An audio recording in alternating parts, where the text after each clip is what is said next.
अस्सलामु अलैकुम वरहमतुल्लाहि वबरकातुहू। एक खातून है, वो पूछती हैं, मुफ्ती साहब क्या हिंदू बॉय से शादी कर सकती हूँ क्योंकि मैं उससे बहुत प्यार करती हूँ। मेरी बहन, आप पहले इस चीज़ को समझ लें, मुस्लिम का निकाह मुस्लिम से ही हो सकता है। किसी मुसलमान का निकाह गैर मुसलमान से नहीं हो सकता है। अगर किसी ने कर लिया है बाई चांस तो उनका वो निकाह नहीं माना जाएगा, वो बहुत बड़ा गुनाह कर रही है। और अगर किसी मर्द ने हिंदू लड़की से शादी कर ली है तो उनका भी निकाह नहीं माना जाएगा, वो भी बहुत बड़ा गुनाह कर रहा है।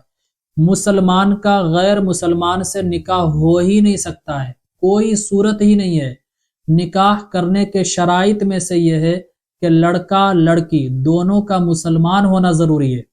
अगर कोई मुसलमान गैर मुस्लिम से निकाह करता है तो ये निकाह नहीं कहलाएगा, ये हराम कारी कहलाएगा और ये बहुत बड़ा गुनाह है जिसे लफ्ज़ों में बयान नहीं किया जा सकता है। निकाह के दुरुस्त होने के लिए अगर किसी लड़की ने हिंदू लड़के से शादी कर ली है तो उस लड़की को ये चाहिए कि वो उस हिंदू लड़के से ये कहे, उनको आमादा करे कि तुम मुसलमान हो जाओ। अगर वो मुसलमान हो जाता है तो उनसे निकाह करें, फिर चाहे वो किसी भी बिरादरी का हो, क्योंकि इस्लाम में ज़ात पात की कोई हकीकत नहीं है, इसका कोई एतबार नहीं है। सिर्फ मुसलमान का होना ये शर्त है। मुसलमान का गैर मुस्लिम से निकाह नहीं हो सकता है, गैर मुस्लिम का मुसलमान से निकाह नहीं हो सकता है। निकाह के लिए ज़रूरी है कि दोनों मुसलमान हो। मुसलमान का निकाह सिर्फ मुसलमान से ही हो सकता है, और अगर वो मुसलमान होने से इनकार कर देता है तो उससे अलहदगी इख्तियार कर लेनी चाहिए।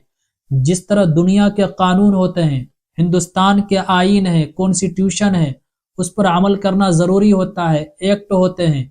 अगर हम दुनिया के कानून की मुखालिफत करने लगें तो हम पर सज़ाएं लागू की जाती है, जेल डाला जाता है, फांसी की सज़ाएं होती है। इससे भी ज़्यादा इम्पोर्टेंट अल्लाह का कानून है। अल्लाह ताला ने दुनिया में हम सबको भेजा है और हमें भी अल्लाह ताला ने एक आईन दिया है, एक कानून दिया है कि इस पर अमल करना तुम्हारे लिए ज़रूरी है। अगर इसके खिलाफ चलोगे तो तुम्हें सख्त से सख्त सजाएं दी जाएगी।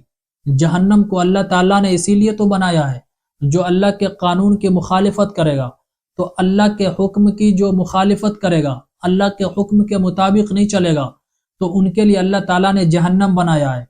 और जहन्नम में बड़े बड़े अजदहे सांप होंगे, खतरनाक किस्म की आग की भट्टी वहां पर होगी। और जो लोग अल्लाह के हुक्म की पैरवी करता है, अल्लाह के कानून की इताअत करता है, अल्लाह के कॉन्स्टिट्यूशन को अपने ऊपर अप्लाई करके उस पर अमल करता है, अल्लाह के हुक्म को फॉलो करता है, तो उसके लिए अल्लाह ताला ने जन्नत बनाई है। तो मेरे अजीज भाइयों और बहनों, मुझे उम्मीद है बातें समझ में आ गई होगी।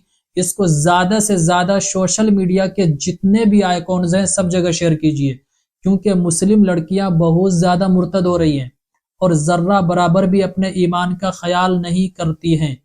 अपनी ख्वाहिशात के चक्कर में, प्यार मोहब्बत के नशे में कदम आगे बढ़ा लेती हैं, फिर बाद में अफसोस करती हैं। तो इसको ज़्यादा से ज़्यादा शेयर कीजिए। दीन की बात है, दीन की बात का फैलाना सदका जारिया है, बहुत बड़ा अजर और सवाब का काम है। अस्सलामु अलैकुम वरहमतुल्लाहि वबरकातुहू। इस्लामिक स्कॉलर मुफ्ती खिज़र हयात पारसमनी के ऑफिशियल चैनल को सब्सक्राइब कीजिए, जहां पर मिलेंगे आपको मुफ्ती साहब के बयानात, इस्लामिक हिस्ट्री, शरई मसाइल और भी बहुत कुछ सीखने को। जज़ाकल्लाह।